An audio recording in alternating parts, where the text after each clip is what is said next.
आज की इस क्लास में हम पढ़ रहे हैं the human eye and the colourful world, मानव नेत्र और रंग बिरंगा संसार। तो ह्यूमन आई के साथ द कलरफुल वर्ल्ड जोड़ रखा है इन्होंने, यानी कि इसका मतलब ये हुआ कि ह्यूमन आई का रिलेशन है कलरफुल वर्ल्ड के साथ। बिना आंखों के इस रंग बिरंगे संसार को नहीं देखा जा सकता, यानी कि एक आंखें ही हैं जो हमें रंगों का एहसास करवाती हैं, जिसकी वजह से जो है हम रंगों को पहचान सकते हैं। देखो, कोई भी जो चीज़ होती है हम उसको कई तरीके से पहचान सकते हैं, जैसे छू करके पहचान सकते हैं, सूंघ करके पहचान सकते हैं, सुन करके पहचान सकते हैं, या हम जो है उसको कुछ चीज़ें ऐसी भी होती हैं जिनका हम स्वाद लेकर के यानी कि चख करके पहचान सकते हैं उनको।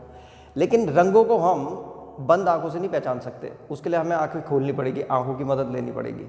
तो इसीलिए टॉपिक का नाम है the human eye and the colourful world. ये चैप्टर केवल परीक्षा की दृष्टि से इंपॉर्टेंट नहीं है, ये इसलिए भी इंपॉर्टेंट हो जाता है क्योंकि हमें अपनी आंखों के बेसिक स्ट्रक्चर के बारे में मालूम होना चाहिए।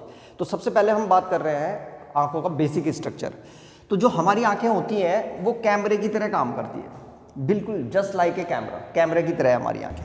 तो देखो, अगर हम इसके बेसिक स्ट्रक्चर की बात करें तो इसके बेसिक स्ट्रक्चर में यहाँ पे होता है हमारा लेंस, ये यहाँ पे लेंस है, और यहाँ पे होता है रेटिना। और मान लो यहाँ पे कोई ऑब्जेक्ट है ये, अब हम कैसे देखते हैं, यहाँ से लाइट आ रही है ऐसे करके, ठीक है, ये लाइट आई और ये लेंस क्या करता है, इस लाइट को सीधे रेटिना पे फोकस कर देता है। तो इसने यहाँ पे रेटिना पे फोकस कर दिया, तो यहाँ पे एक इमेज बन जाती है, ये इमेज बन गई।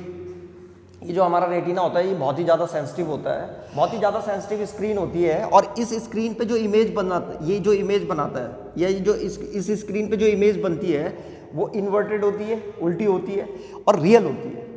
तो रियल और इन्वर्टेड इमेज बनती है रेटिना पे, और यहाँ पे ऑप्टिक नर्व से कनेक्ट होता है ये रेटिना। यहाँ पे जो है ऑप्टिक नर्व होती है, यहाँ पे ये ऑप्टिक नर्व, और ये ऑप्टिक नर्व जो है ब्रेन से कनेक्ट होती है। तो ये जो है इसके सिग्नल को ब्रेन तक ले जाती है, ये इलेक्ट्रिकल सिग्नल के थ्रू जो है ब्रेन तक पहुंचाती है इसके मैसेज को, किसके, ये जो रेटिना पे जो इमेज बनी हुई है।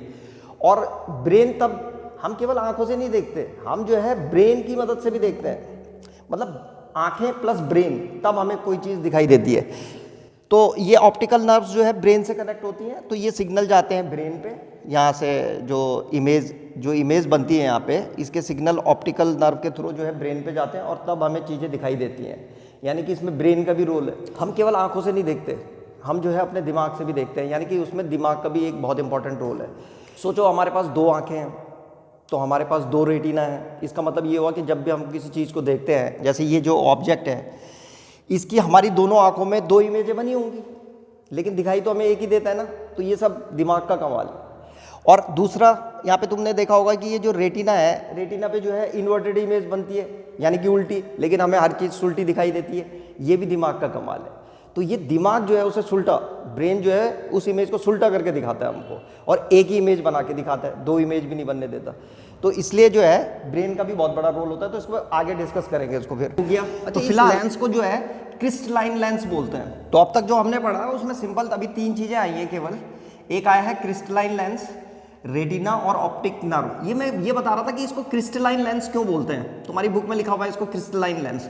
तो दरअसल ये जो लेंस होता है, ये जो लेंस होता है ये क्रिस्टलिन प्रोटीन से बना हुआ होता है, और यही जो है इसको दो चीज़ें देता है। एक तो ट्रांसपेरेंट बनाता है ये, और दूसरा जो है इसमें जो फोकस करने की क्षमता होती है लाइट को, ये जो है इसी प्रोटीन की वजह से आता है। तो इसीलिए इसको क्रिस्टलाइन लेंस भी बोलते हैं, ठीक है। तो ये भी पूछा जा सकता है कि क्रिस्टलाइन लेंस क्यों बोलते हैं। तो क्रिस्टलाइन लेंस इसलिए बोला जाता है क्योंकि ये क्रिस्टलिन नामक प्रोटीन से बना हुआ होता है, तो इसलिए इसको बोलते हैं क्रिस्टलाइन लेंस। और ये जो क्रिस्टलाइन लेंस होता है, इसके ठीक आगे एक होल होता है, ऐसे करके। इस होल में से जो है लाइट होकर के जाती है, ये जो लाइट आ रही है, ये लाइट जो है इस होल में से होकर जाती है, और इस होल को जो है क्या बोलते हैं, प्यूपिल। ये जो होल होता है ये अमाउंट ऑफ लाइट को एडजस्ट करता है, मतलब ये जो लाइट होती है उसका जो अमाउंट है, कितना अमाउंट आ रहा है यहाँ से लाइट को, उसको एडजस्ट करता है। दरअसल ये होल जो है छोटा बड़ा हो सकता है। तो जब बाहर इस साइड जब लाइट बहुत ज़्यादा होती है, या लाइट की इंटेंसिटी बहुत ज़्यादा होती है, तो उस समय ये होल छोटा हो जाता है। और जिस समय लाइट जो है कम होती है, आ रहा समझ में, तो उस समय जो है ये होल थोड़ा बड़ा हो जाता है, ताकि ज़्यादा से ज़्यादा लाइट आ सके। देखो ये प्यूपिल जो होता है ये एक होल होता है, और इस होल से ही जो है लाइट होकर के जाती है कहाँ पे, लेंस पे। तो ये जो है लाइट के अमाउंट को जो है एडजस्ट करता है। ये छोटा बड़ा हो सकता है ये होल, ठीक है, ये ऐसे करके छोटा और बड़ा हो सकता है, मतलब ये फैलता और सिकुड़ता रहता है। किसकी मदद से फैलता और सिकुड़ता रहता है? यहाँ पे होता है इसके बाहर से आइरिस, ऐसे करके आइरिस जो है इसके साइज को क्या करता है, एडजस्ट करता है। यहाँ पे ये ऐसे करके आइरिस होता है और यही जो है इसके साइज को क्या करता है, एडजस्ट करता है। ये आइरिस है, आइरिस। देखो ये बहुत ही इंटरेस्टिंग चीज़ है कि जो प्यूपिल होता है, प्यूपिल जो है लाइट के अमाउंट को एडजस्ट करता है और प्यूपिल के साइज को कौन एडजस्ट करता है, आइरिस।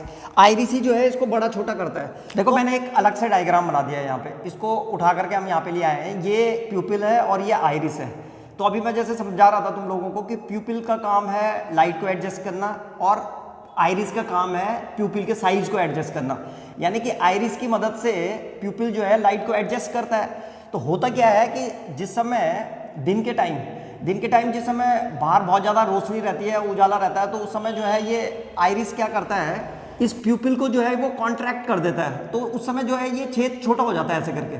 तो अब जो है इसमें से होकर के लाइट जाती है, तो इसमें से होकर के जो लाइट जाती है तो ये लाइट को एडजस्ट कर देता है, मतलब ठीक उतनी ही लाइट भेजता है जितनी की रेटिनों को चाहिए उसकी। जिस समय हम कम उजाले में रहते हैं तो उस समय जो है आइरिस जो है इसको क्या कर देता है, एक्सपैंड कर देता है, ऐसे करके फैल जाता है ये छेद। तो फिर जो है जो अमाउंट ऑफ लाइट होती है वो उतनी सफिशिएंट चले जाती है रेटिना पे जिससे एक अच्छी इमेज बन सके। तो इस तरीके से जो है प्यूपिल जो है लाइट के अमाउंट को एडजस्ट करता है और आइरिस जो होता है वो प्यूपिल के साइज को जो है एडजस्ट करता है। तो ये जो आइरिस होता है और जो प्यूपिल होता है, इसको ये जो एडजस्टमेंट होता है इसका, ये टाइम लेता है। ये एकदम से ऐसा नहीं होता, ये एकदम से जो है ज़्यादा लाइट हुई तो ये एकदम से कम हो जाएगा और लाइट कम हो गई तो ये एकदम से बढ़ जाएगा। ये टाइम लेता है, थोड़ा टाइम लेता है। इसीलिए तुमने देखा होगा जब तुम किसी ज़्यादा उजाले वाले से कम उजाले वाले कमरे में जाते होंगे तो तुम्हें जो है वहाँ चीज़ें दिखाई नहीं देती होंगी, या दिखाई भी देती होंगी तो इतनी साफ नहीं दिखाई देती। लेकिन थोड़ी देर बाद एडजस्टमेंट हो जाने के बाद जो है वो चीज़ें साफ दिखाई देने लग जाती है। या अचानक हम जो है कम उजाले वाले कमरे से अगर ज़्यादा रोशनी वाले कमरे में जाएँ, या हम जो है जहाँ पे कम रोशनी हो वहाँ से जो है ज़्यादा रोशनी वाले जगह पे जाएँ, तो हमें क्या होता है कि हमारी आंखें जो है एकदम से, मतलब हम अनकंफर्टेबल फील करते हैं, आंखें बंद करनी पड़ती है हमको ऐसे करके। क्योंकि क्या होता है उस समय आइरिस जो है पूरा का पूरा खुला हुआ होता है। आइरिस ने जो है प्यूपिल का साइज बढ़ाया हुआ रहता है और जैसे ही हम ज़्यादा रोशनी में जाते हैं तो एकदम से ज़्यादा रोशनी जाने लग जाती है और हमारा रेटिना सेंसिटिव है, वो जो है फिर क्या होता है, ये जो हमारी आंखें होती है हम उसी को बंद कर लेते हैं जब तक कि वो एडजस्ट करे उसको। कौन? आइरिस प्यूपिल को एडजस्ट करे, उसके साइज को कम करे, तब तक जो है हमको अपनी आंखें बंद करनी पड़ती है, या यूँ करके कुछ ना कुछ तो करना ही पड़ता है। तो ये सब तुम लोगों ने महसूस किया होगा। अगर तुम्हारे साथ कभी ऐसा कुछ नहीं हुआ है तो तुम क्या करो कि अपने कमरे में एक 200-250 वाट का बल्ब लगाओ और एक 0 वाट का बल्ब लगाओ और दोनों को जलाओ और 5 मिनट तक किसी चीज़ को पढ़ो, और उसके बाद क्या करो कि जो 200 वाट का बल्ब है उसको बंद कर दो और अब देखो वो 0 वाट के बल्ब में पढ़ने की कोशिश करो। तो तुम देखोगे 1-2 मिनट तक तो तुम पढ़ नहीं पाओगे, हो सकता है 2-3 मिनट तक ना पढ़ पाओ, लेकिन तुम थोड़ी देर बाद देखोगे कि तुम्हें सब चीज़ें दिखने लग जाएगी। तो ये क्या होता है कि जब शुरू में 200 वाट का बल्ब जला हुआ था तो उस समय जो आइरिस रहा होगा उसने प्यूपिल का साइज कम कर दिया रहा होगा, क्योंकि बहुत रोशनी होती है 200 वाट के बल्ब में। और जैसे ही जो है वो बल्ब बंद हुआ होगा, केवल 0 वाट का जल रहा होगा, तो रोशनी जो है क्या होती है, जो लाइट रही होगी, लाइट की इंटेंसिटी वो बिल्कुल से एकदम से घट गई होगी। तो फिर ऐसी कंडीशन में आइरिस क्या करता है, प्यूपिल के साइज को बड़ा करता है, तो थोड़ा टाइम लगता है उसको एडजस्टमेंट होने में। तो जैसे ही प्यूपिल बड़ा हो जाता है तो ज़्यादा रोशनी जाने लग जाती है। जिस बुक को तुम पढ़ रहे होंगे उस बुक में से जो रिफ्लेक्शन होता है लाइट का टकरा करके वो ज़्यादा से ज़्यादा पहुँचने लग जाता है आंखों तक, तो फिर से हमें थोड़ा बहुत दिखने लग जाता है। तो ये काम है आइरिस का। यहाँ पे एक इम्पॉर्टेंट चीज़ ये है कि जो आइरिस होता है ये आंखों के कलर को भी डिसाइड करता है। तुम लोगों ने देखा होगा कुछ लोगों की आंखें काली होती हैं, कुछ लोगों की भूरी होती हैं, कुछ लोगों की जो है कैसी होती है, नीली भी आंखें होती हैं। तो ब्लू, ब्राउन, ब्लैक, ये जो कलर आता है ये आइरिस की वजह से ही होता है। ये आइरिस के कलर पे डिपेंड करता है कि आइरिस कैसे दिखाई दे रहा है। ये वाला आइरिस देखो, प्यूपिल तो जो है एक होल है, प्यूपिल तो जो है ये ब्लैक दिखाई देता है। कई बार ये भी पूछ लिया जाता है कि भाई प्यूपिल का कलर ब्लैक या ब्लैक क्यों दिखाई देता है, तो वो तो होल है, तो उसमें से कोई भी लाइट जो है रिफ्लेक्ट होकर के वापस नहीं आती हमारे आंखों तक। तो जब कोई लाइट रिफ्लेक्ट होकर के आएगी नहीं तो वो चीज़ ब्लैक दिखाई देगी। कोई भी चीज़ जिसमें से लाइट टकरा करके वापस नहीं आ रही है, तुम्हारी आंखों तक नहीं पहुंच रही है, वो चीज़ ब्लैक दिखाई देती है। जो भी ब्लैक कलर होता है वो भी हमें ब्लैक इसीलिए दिखाई देता है क्योंकि उसमें जितनी भी लाइट टकराती है उसमें से कुछ भी लाइट हमारी आंखों तक नहीं पहुंच पाती, तो वो ब्लैक दिखाई देता है। तो इसीलिए प्यूपिल भी ब्लैक दिखाई देता है, वो तो होल है, उसमें से लाइट जो है रिफ्लेक्ट होकर के नहीं आती हमारे पास। लेकिन जो आइरिस होता है इसके डिफरेंट कलर होते हैं। बेसिकली जितने भी इंडियंस होते हैं उनकी आंखें लगभग काली दिखाई देती है, यानी कि आइरिस का कलर काला दिखाई देता है हमको। दरअसल वो काला नहीं होता, वो होता है डार्क ब्राउन। मेलेनिन करके एक पिगमेंट होता है जो केवल हमारे आइरिस के कलर के लिए जिम्मेदार नहीं है, हमारी आंख, हमारी त्वचा, हमारी जो स्किन होती है, हमारे जो हेयर होते हैं, बाल, इन सब के कलर के लिए भी जो है ये मेलेनिन जिम्मेदार होता है। तो मेलेनिन एक पिगमेंट होता है ये। तो अगर आइरिस पे मेलेनिन का कंसंट्रेशन बहुत ज़्यादा है, आ रहा समझ में, यानी कि मेलेनिन बहुत ज़्यादा है तो वो डार्क ब्राउन दिखाई देता है, तो इसलिए उसकी वजह से हमें वो ब्लैक दिखाई देता है। और अगर इसका कंसंट्रेशन कम हुआ तो फिर वो जो है कैसा रहता है, फिर वो ब्राउन सी दिखाई देती है, फिर वो आंखें बुरी सी, जैसे कुछ आंखें तुम्हें ब्लू कलर की भी दिखाई देती हैं। वो डिपेंड करता है, कुछ स्कैटरिंग ऑफ लाइट की वजह से भी होता है। तो कुछ आइरिस जो है ब्लू कलर को स्कैटर करते हैं, तो उस वजह से भी ब्लू दिखाई देती है। और भी कुछ रीजन है उसके, पर मेन रीजन यही है इसका, और वो है मेलेनिन। मेलेनिन की वजह से जो है आइरिस को कलर मिलता है, तो इसी की वजह से ये जो है डार्क ब्राउन दिखाई देता है। इसके बाद जो है यहाँ पे एक और पार्ट होता है, उसको बोलते हैं कॉर्निया। यहाँ पे कॉर्निया होता है ऐसे करके, ये जो है एक ट्रांसपेरेंट सब्सटेंस का बना हुआ होता है ऐसे करके, ये कॉर्निया है। तो इसका जो मेन काम होता है, ये आई को प्रोटेक्ट करता है। ये कॉर्निया है यहाँ से यहाँ तक, और ये कुछ इस तरह से हमारे यहाँ ये आई का शेप भी बन रहा है अब, तो ये कुछ इस तरह से बन जाएगा। तो ये कॉर्निया होता है। कॉर्निया का काम होता है, ये ट्रांसपेरेंट सब्सटेंस से बना हुआ होता है, और इसका काम है आई को प्रोटेक्ट करना। दरअसल होता क्या है कि ये जो ऑब्जेक्ट है यहाँ पे शुरू में रखा हुआ था, यहाँ से लाइट आती है, तो केवल लाइट नहीं आती, इसके साथ जो है धूल, धंकड़, डस्ट, डूस्ट और भी कई चीज़ें आती हैं। भाई डस्ट डूस्ट के पार्टिकल्स भी आ सकते हैं, कुछ भी चीज़ें आ सकती हैं। तो कॉर्निया क्या करता है, इसको रोक लेता है। ये डस्ट डूस्ट को अंदर नहीं जाने देता, केवल लाइट को जाने देता है अंदर। आ रहा समझ में? तो एक तरह से जो है कॉर्निया का काम क्या है, कॉर्निया का काम है इस आई को प्रोटेक्ट करता है। ये आई को किन चीज़ों से, डस्ट से, धूल धंकड़, जितनी भी बाहर जितनी भी वैसी चीज़ें होती हैं जो नुकसान पहुंचा सकती हैं आँख को, उस सब से जो है कॉर्निया बचाता है। तो एक तरह से कॉर्निया जो है प्रोटेक्शन का काम करता है आई को। और दूसरा काम पता है क्या होता है इसका? दूसरा काम इसका क्या होता है कि बहुत ही इंपॉर्टेंट वर्क होता है इसका। ये तुम देख रहे हो, जैसे मैंने अभी तुम्हें बताया कि ये ट्रांसपेरेंट सब्सटेंस से बना होता है, ये पूरा का पूरा ट्रांसपेरेंट सब्सटेंस होता है इसमें। तो तुमने पढ़ रखा है रिफ्लेक्शन ऑफ लाइट में कि जब लाइट जो है एक मीडियम से दूसरे मीडियम में जाती है, अब यहाँ पे कॉर्निया है ऐसे करके, ये कॉर्निया है यहाँ पे। तो क्या होता है, जैसी लाइट अंदर जाती है तो ये क्या करता है, इसको रिफ्रैक्ट करता है। तो रिफ्रैक्ट करता है मतलब इसको जो है ये, मतलब यहीं से लाइट को रिफ्लेक्शन होना शुरू हो जाता है। तो ये फोकस करता है लाइट को। तो जो काम लेंस करता है वही काम ये भी करता है, ये लाइट को फोकस करने का काम करता है ये। तो ये लगभग 60 से लेकर के 70% लाइट, इस लाइट को क्या करता है, ये फोकस करने का भी काम करता है ये, यानी कि लेंस की मदद करता है। आ रहा समझ में? 60 से लेकर के 70% लाइट को तो यही फोकस कर देता है। तो कॉर्निया के दो काम हो गए। एक, पहला ये जो है आँख को प्रोटेक्शन प्रदान करता है, यानी कि ये जो है प्रोटेक्ट करता है आँख को किन चीज़ों से, डस्ट पार्टिकल से, और भी जो जितने भी बाहर के फालतू की चीज़ें होती हैं उन सब से प्रोटेक्ट करता है। और नंबर दूसरा इसका काम है लाइट को जो है फोकस करना। ठीक है, 60 से लेकर के 70% लाइट यहीं पे फोकस हो जाती है। तो ये है कॉर्निया। तो जो कॉर्निया होता है ये हमारी आँख का सबसे महत्वपूर्ण हिस्सा है, क्योंकि ये जो है एक प्रोटेक्शन प्रदान करता है आँख को। नहीं तो सारी धूल धक्कड़ बेटा अंदर तक जाती, यहाँ तक, और पूरा रेटिना भी खराब होता, आइरिस भी खराब हो जाता, ये होल भी हो सकता है धूल धक्कड़ से बंद हो जाता है। तब डॉक्टर के पास जा करके जो है साफ़ करवाना पड़ता हमको। तो ये सब काम करवाने पड़ते हैं हमको। पर्दा भी रोज़ साफ़ करवाना पड़ता। ये जो स्क्रीन होती है हमारी जिस पे इमेज बनती है, यहाँ तक धूलें पहुँचती है, और उसको रोज़ हमें क्या करना पड़ता, साफ़ करवाना पड़ता। और देखो यहाँ से लेकर के ये जो लेंस दिखाई दे रहा है, लेंस से लेकर के कॉर्निया के बीच में यहाँ पे एक्वस ह्यूमर होता है एक, इसको बोलते हैं एक्वस ह्यूमर, एक लिक्विड होता है ये। तो लेंस से लेकर के और कॉर्निया के बीच में एक लिक्विड होता है, इसको बोलते हैं एक्वस ह्यूमर। तो ये जो एक्वस ह्यूमर होता है ये लेंस से लेकर के और कॉर्निया के बीच में रहता है। तो इसके दो काम होते हैं, एक तो जो है ये आई को मतलब ये इसको जो है फुला के रखता है आँख को, ठीक है, इसके बीच में अगर भरा हुआ रहता है तो एक तो जो है ये आई को शेप देता है, ऐसे समझ लो तुम लोग।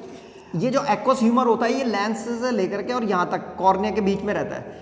तो इसका जो मेन काम है वो जो है ये दोनों को, कॉर्निया को भी और लेंस को भी जो है कुछ जो इंपॉर्टेंट न्यूट्रिशंस होते हैं इनके लिए, लेंस के लिए और कॉर्निया के लिए, वो इसको जो है एक्वस ह्यूमर के थ्रू ही जाता है। एक और लिक्विड होता है जो यहाँ से और यहाँ से ये बाकी इस पूरे हिस्से में यहाँ से लेंस से लेकर के और रेटिना तक के बीच में, तो ये वाला जो पोर्शन होता है यहाँ से लेकर के यहाँ तक, ये जो है विट्रियस ह्यूमर होता है, एक लिक्विड होता है, ये भी इससे भरा हुआ रहता है, ये लेंस से लेकर के और रेटिना तक।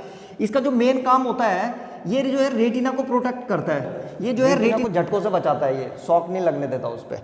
तो ये इसका मेन काम है विट्रियस ह्यूमर। और देखो एक और इम्पॉर्टेंट चीज़ रह गई है, वो है सिलेरी मसल्स। यहाँ पे जो है सिलेरी मसल्स होती हैं ये, ठीक लेंस के ऊपर यहाँ पे जो है ऐसे करके ये सिलेरी मसल्स होती है, कुछ इस तरीके से है। इसका काम होता है आई की फोकस लेंथ को एडजस्ट करना। यहाँ पे सिलेरी मसल्स होती है, ये लिख देता हूँ, ये सिलेरी मसल्स का काम होता है कि ये जो है लेंस को क्या कर सकती है, ऐसे करके दबा सकती है ये लेंस को, ठीक है। तो लेंस को जब ये दबाती है या छोड़ती है तो उसकी वजह से लेंस की फोकल लेंथ जो है चेंज होती है। यहाँ पे अलग से देख लेते हैं उसको, ये हमारा लेंस है और यहाँ पे सिलेरी मसल्स होती हैं ये।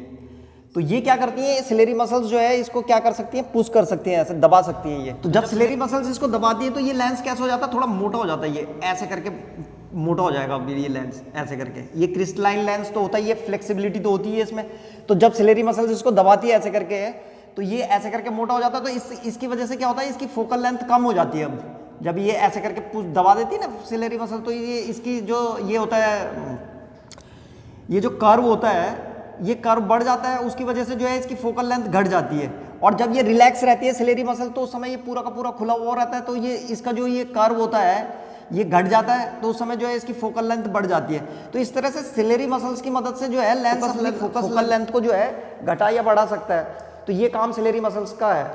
इसको जब हम अभी पावर ऑफ एकोमोडेशन पढ़ेंगे तो फिर वहाँ डिटेल में पढ़ेंगे। फिलहाल सिलेरी मसल्स का काम है क्या, बस हमें इतना समझना है। अभी हम बेसिक स्ट्रक्चर ऑफ आई पढ़ रहे हैं तो उसमें हमें ये समझना पड़ेगा यहाँ पे कि यहाँ पे सिलेरी मसल्स होती हैं ये, और सिलेरी मसल्स जो है क्या करती हैं, जो लेंस होता है उसकी फोकल लेंथ को चेंज कर सकती हैं ये। देखो तुम्हारी एनसीईआरटी की बुक में इस तरह का डायग्राम बना रखा है आई का बेसिक स्ट्रक्चर, तुम्हें वैसे ही बनाना है। ये वाला जो डायग्राम है ये मैंने तुम्हें केवल समझाने की वजह से बताया ताकि तुम लोगों की समझ में अच्छी तरीके से आ सके। तो एक बार फिर से दोबारा से देख लेते हैं होता क्या क्या है। सबसे पहले यहाँ पे जो है ये हमारा ऑब्जेक्ट था और ऑब्जेक्ट ये हमारा लेंस था शुरू में। तो ये लेंस क्या करता है, इस ऑब्जेक्ट की इमेज जो है रेटिना पे बनती है, किसकी, लेंस इसको कहाँ फोकस कर देता है, रेटिना पे। तो उसके बाद हमने देखा था कि यहाँ पे ऑप्टिकल नर्व होती है जो कि सिग्नल ले जाती है कहाँ तक, ब्रेन तक जो है इस इमेज के सिग्नल को पहुँचा देती है। उसके बाद हमने पढ़ा कि यहाँ इससे आगे, लेंस से आगे यहाँ पे एक प्यूपिल होता है जो लाइट को एडजस्ट करता है, और प्यूपिल के साइज को कौन एडजस्ट करता है, आइरिस। और ये जो आइरिस होता है यही हमारी आंखों के कलर के लिए रिस्पॉन्सिबल है। इसी की वजह से हमारी आंखें जो है हमें कैसे दिखाई देती हैं, डार्क ब्राउन या ब्लैक कलर की दिखाई देती हैं। तो आंखों को कलर भी कौन देता है, आइरिस। और उसके बाद आगे हमने ये देखा था, ये काफ़ी इंपॉर्टेंट पार्ट है कॉर्निया। कॉर्निया जो है ये प्रोटेक्ट करता है आंख को, उसको बचाता है किससे, धूल, जो धूल वूल होती है, डस्ट पार्टिकल्स होते हैं, उन सब से बचाता है। और दूसरा इसका काम होता है लाइट को फोकस करने में मदद, ये लेंस की मदद करता है लाइट को फोकस करने में। और इसके अलावा हमने पढ़ा था यहाँ पे एक ये लेंस से लेकर के और इसके कॉर्निया के बीच में जो है ये एक्वस ह्यूमर होता है, एक लिक्विड होता है। इसी के थ्रू जो है जो इंपॉर्टेंट न्यूट्रिशंस होते हैं किसके, कॉर्निया के और इसके लेंस के, ये इनको पहुँचते हैं। और ये जो है थोड़ा आँख को जो है साइज भी देता है, मतलब ये फुला के रखता है आँख को। और उसके बाद हमने यहाँ पे देखा था ये इसके बीच में लेंस से लेकर के और रेटिना के बीच में जो है ये विट्रियस ह्यूमर होता है। ये जो है ये भी एक लिक्विड फॉर्म होता है पूरा का पूरा, यहाँ पे भरा हुआ होता है ये जो है रेटिना को प्रोटेक्ट करता है। बेसिकली इसका काम है रेटिना को प्रोटेक्ट करना, इसको झटके झुटकों से बचाता है ये, मतलब उस पर शॉक नहीं लगने देता। तो ये, और लास्ट में हमने पढ़ा था ये सिलेरी मसल्स, यहाँ पे सिलेरी मसल्स होती हैं, ये सिलेरी मसल्स हैं और इसका काम है फोकल लेंथ को चेंज करना, ठीक है, फोकल लेंथ को चेंज करता है। तो ये अभी इसके बाद हम पावर ऑफ एकोमोडेशन पढ़ेंगे तो वहाँ डिटेल में पढ़ेंगे सिलेरी मसल्स का काम क्या होता है। तो ये था आई का बेसिक स्ट्रक्चर और मुझे पूरी उम्मीद है कि आप लोगों की समझ में आ गया होगा। धन्यवाद, थैंक यू वेरी मच।